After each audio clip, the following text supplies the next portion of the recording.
Un reportage de Serge Didier et Serge Coléa. C'est donc la transition parfaite pour nous amener au second chapitre de cette édition, le Dimanche Magazine. Notre invité, c'est Moussa Mamadou, le secrétaire exécutif de l'Observatoire de la qualité des services financiers. Merci d'avoir accepté notre invitation. On regarde tout de suite cet élément vidéo, puis vous allez nous dire tout sur l'OQSF Côte d'Ivoire. Améliorer significativement le climat des affaires, renforcer la fiabilité des services financiers délivrés, bref, construire un large consensus au sein de l'écosystème financier en Côte d'Ivoire. C'est la motivation du gouvernement à créer en décembre 2016 par décret l'Observatoire de la qualité des services financiers. Une instance consultative avec 3 fonctions essentielles: œuvrer à la promotion de la qualité des services financiers, éviter les relations heurtées entre opérateurs et usagers et assurer la mission de médiation en cas de litige. Sont concernés par le champ d'intervention de cet observatoire les services financiers offerts par les établissements, les services financiers décentralisés, les établissements de monnaie électronique ainsi que les compagnies d'assurance. Sur le volet particulier de la médiation financière logé au sein de l'Observatoire de la qualité des services financiers, le dispositif s'interdit toute immixtion dans la politique tarifaire ou commerciale des établissements de crédit.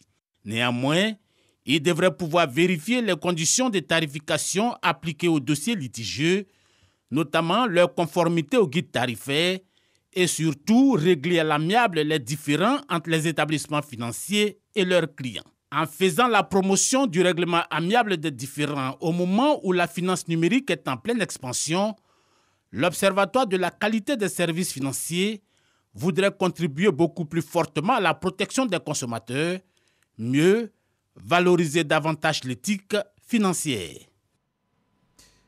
Merci, Lanciné Bakayoko du service économie de RTI1. Monsieur Moussa Mamadou, qu'est-ce que l'OQSF? En 2 mots, l'Observatoire de la qualité des services financiers. Merci. L'Observatoire de la qualité des services financiers de Côte d'Ivoire, en abrégé OQSFCI, a été créé le 21 décembre 2016. C'est une entité qui est rattachée au ministère de l'économie et des finances. Et son avènement fait écho à une série de normes internationales et de meilleures pratiques en matière de réglementation financière, mais également en matière de protection du consommateur. Alors, c'est le fruit d'un partenariat entre le gouvernement ivoirien et le groupe de la Banque mondiale. Il a plusieurs missions, dont 3 sont essentielles. La première, donc, c'est de contribuer à l'amélioration de l'offre de services financiers de détail. La seconde, c'est celle-là sur laquelle l'Observatoire est attendu la plus emblématique, c'est la protection du consommateur de services financiers. Et enfin, la troisième mission, c'est de contribuer à la vulgarisation de la culture financière, ce qu'on appelle communément l'éducation financière. Alors, au terme donc d'une série de diligences d'opérationnalisation qui se sont étalées entre les années 2017 et 2018, l'Observatoire a lancé officiellement ses activités le 25 avril 2019. Alors, le décret de création, c'est 2016, et puis ces activités sont lancées en 2019, 3 ans plus tard. Pourquoi? Il n'y avait pas urgence? Non, en réalité, c'est ce que je viens de dire, c'est-à-dire que les années 2017 et 2018 ont été mises à profit pour conduire une série de diligences d'opérationnalisation. C'est pas trop long, 3 ans, pour mettre en place des... Alors, un organisme comme celui-ci, quand il est créé, il faut déjà, première chose, prendre des textes essentiels en matière de procédure, mais en matière de méthode. Bref, les façons de faire de l'Observatoire, l'instrumentation des activités de l'Observatoire. Ça, c'est un premier aspect. Alors, le second aspect, c'est toutes les questions d'intendance. Acquérir un local, le premier personnel, doter l'Observatoire des moyens qui lui permettent donc de mener ses missions à bien, mais également constituer les différents organes, dont l'organe d'orientation, le conseil d'orientation de l'Observatoire, qui comprend à peu près 15 personnes qui sont issues de milieux divers. Alors, entre les arrêtés ministériels, les arrêtés interministériels, etc., la formation du premier personnel, etc.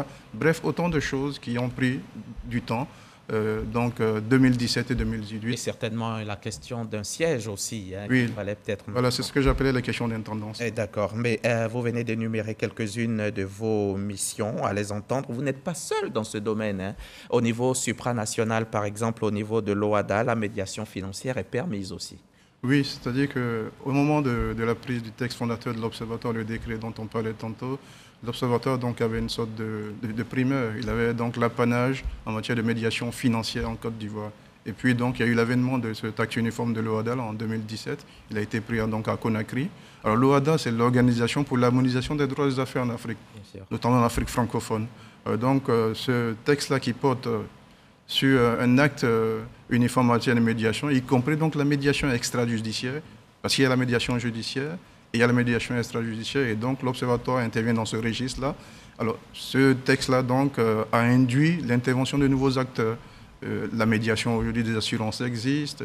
Il y a la Banque centrale qui la en Banque fait centrale, aussi. la commission bancaire notamment, qui fait une prémisse de médiation au niveau de la commission bancaire, en direction donc du système bancaire, mais également les émetteurs de monnaie électronique et les systèmes financiers décentralisés de grande taille. Est-ce à dire, M. Moussa, si je comprends bien, est-ce à dire que si je suis insatisfait, par exemple, d'une institution financière, je peux recourir à vous? Oui, il est possible de recourir à l'Observatoire quand il s'agit d'institutions bancaires, d'institutions assurantielles, de microfinance, d'émetteurs de monnaie électronique, ce qu'on appelle le mobile money et les services financiers de la Poste. Alors, lorsqu'un client de l'une de ces institutions-là a un grief et qu'il a déjà porté plainte en interne auprès donc, du fournisseur de services financiers et qu'il se trouve insatisfait, il peut recourir donc au dispositif de médiation financière de l'Observatoire. Et comment se fait la saisine? Alors, la saisine peut se faire par plusieurs moyens. Les moyens classiques, vous pouvez écrire donc à l'Observatoire. Vous pouvez saisir l'Observatoire par courrier électronique.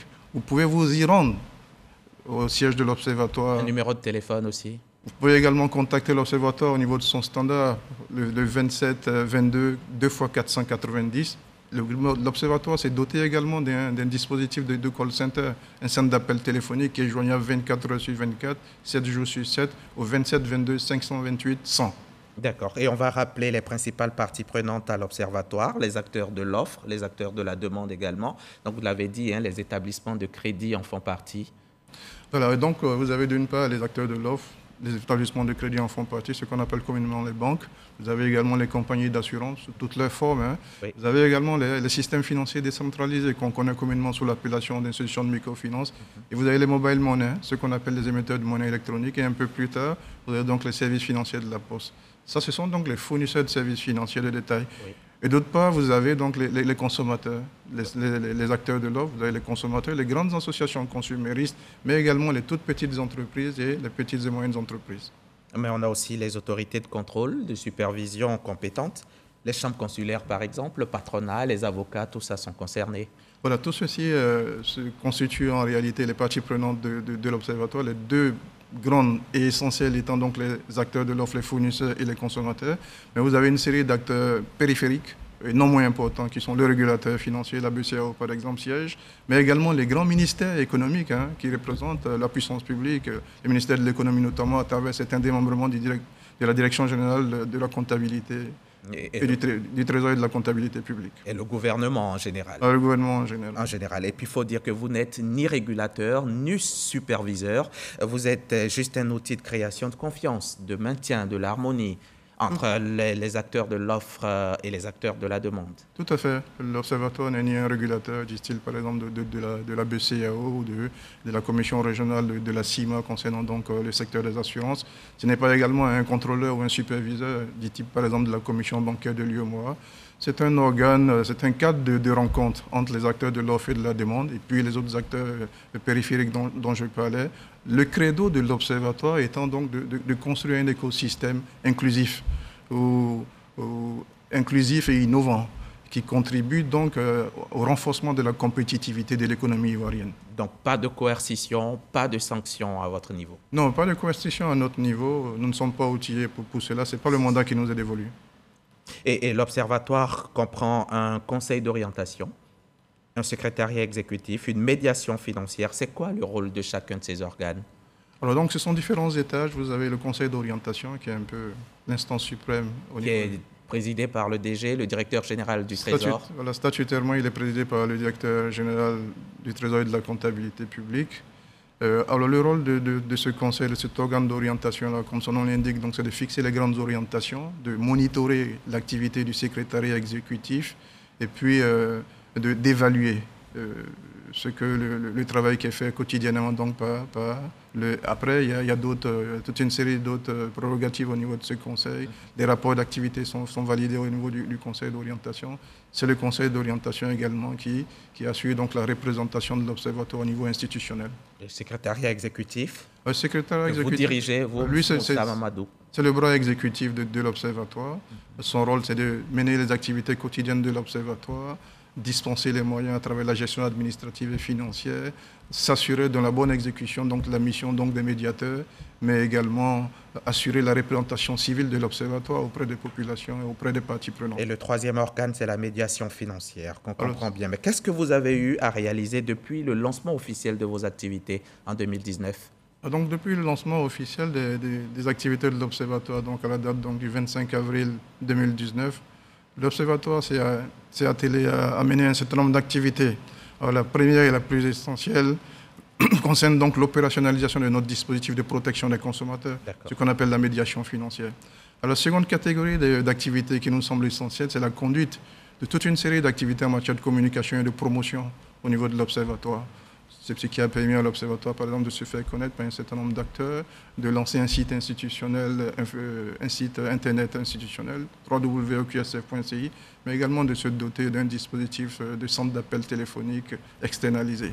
Alors, troisième catégorie d'activités conduites par l'Observatoire depuis son lancement officiel, il a mis à la disposition donc, des populations une série donc, deux outils digitaux qui favorise donc l'inclusion financière. Vous avez une application ? Une application de gestion des plaintes, mais également un site comparateur des conditions de service des fournisseurs de services financiers. Un site qui affiche les coûts. Voilà, un site qui permet de faire de la comparaison, notamment en matière de tarification et de conditions. Et puis bien d'autres critères également sont admis dans ce comparateur-là. Alors l'autre série d'activités qui ont été conduites par l'Observatoire depuis ce temps-là, c'est de mobiliser des financements, notamment auprès de bailleurs de fonds. Et précisément, donc, le concours de la Banque mondiale en la matière a été capital à travers un projet gouvernemental logé au sein du ministère de l'Économie et des Finances qu'on appelle le PAGDS, le projet d'amélioration de la gouvernance pour la délivrance des services de base donc, aux citoyens. Et puis enfin, l'autre activité menée par l'Observatoire depuis lors, c'est de créer un cadre de rencontre vraiment entre les acteurs de l'offre et de la demande. Et je ne peux pas vous laisser partir sans vous poser cette question. La protection des consommateurs étant l'une de vos missions essentielles, est-ce que l'action de l'OQSF peut nous permettre de lutter efficacement contre la vie chère ? C'est l'actualité en ce moment.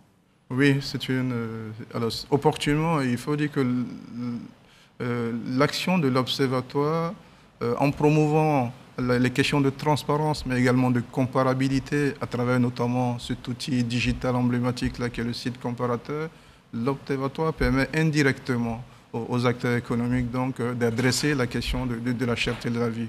Alors, deux illustrations pour aller rapidement. Prenez un ménage qui veut avoir un crédit, par exemple, un crédit à la consommation et un crédit immobilier pour accéder donc à la propriété immobilière, par exemple. À travers donc les comparaisons possibles sur le site comparateur de l'Observatoire, il peut gagner quelques points de pourcentage sur le coût effectif global de ce financement-là, toute chose qui améliore donc le budget familial. Alors, deuxième exemple, prenons un opérateur qui intervient dans le monde agricole, par exemple dans la filière du vivrier, un acteur qui veut par exemple améliorer sa chaîne logistique, oui, il peut lever un financement en comparant différentes possibilités à travers cet outil de l'Observatoire-là, toute chose qui lui permet donc de maintenir ses prix à un niveau compétitif sans obérer pour autant sa marge opérationnelle. D'accord. Et avant de nous quitter en deux mots, vos priorités, vos perspectives? Alors les perspectives et les priorités sur la base de nos enjeux présents et à venir, qui portent notamment sur la question de l'éducation financière, on en parlait, mais également le renforcement de l'interaction entre les acteurs de l'offre et de la demande notamment, et enfin la question de l'essor de la finance numérique, nos priorités sont de 5 autres. La première priorité, c'est celle-là qui consiste donc à amplifier la communication, à l'effet donc de rendre l'Observatoire davantage visible et audible. Seconde priorité, c'est de renforcer l'efficacité de notre dispositif de protection des consommateurs, la médiation financière. Par exemple, en réduisant le délai moyen de traitement des plaintes. Qui est aujourd'hui de 90 jours. Qui est de 90 jours dans la norme. Il est à 71 jours aujourd'hui. Notre objectif, c'est de le ramener en dessous de la barre de 60 jours. D'accord. Troisième objectif. Troisième et quatrième, rapidement. Troisième objectif, c'est celui de la mobilisation des financements additionnels, en plus de la contribution, somme toute essentielle du gouvernement ivoirien. Et enfin, l'autre qui est très importante, elle porte sur notre capacité à évaluer périodiquement la mise en œuvre par les acteurs de l'offre, de politique, mais également de méthodes, de procédures qui confèrent donc à leur offre de services des standards de qualité escomptés. Merci. Merci. Monsieur Moussa.